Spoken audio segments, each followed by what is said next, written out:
Okay. Hello. My name is Stephen Mullen, and this is the circuit for my robot Drinko. Drinko is a semi-autonomous delivery robot built in TinkerCAD, and among other things, it uses ultrasonic sensors, DC motors for navigation, ultrasonic sensors to detect objects, and servo motors to control the arms that were displayed in the design.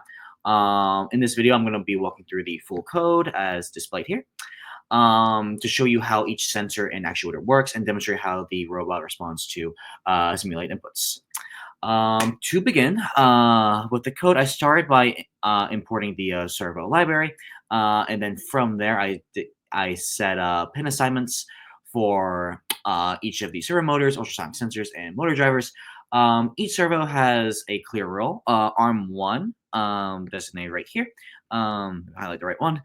This is the carafe arm. Basically, this arm will be tilting in order to dispense liquid to the customer.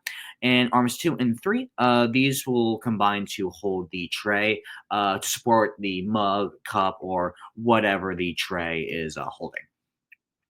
Moving on from that, it also uses L2 93D drivers on each side of the motor driver. They use two pins for forward movement. Um, that and let's see. Okay. And it also uses two ultrasonic sensors. One is to detect how far an object is away from Drinko, and the other is to detect obstacles. This way, it ensures that Drinko doesn't fall over, fall off the table, or anything like that that could damage the product or not allow it to function properly. Moving on, let's go to the setup function. I configured all these sensor and motor pins as either inputs or outputs.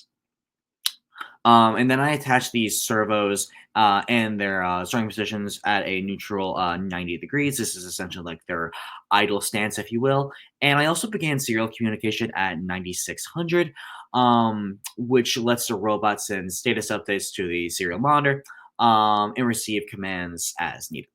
Moving on, these were some of the loops I've made to allow Drinko to function properly. Like, for example, this is essentially um, detects the distance of an object that could for Drinko to detect it.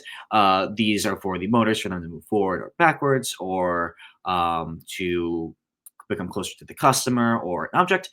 And moving on from that, we have the loop. Here in the main loop, the robot first checks if the signal is high.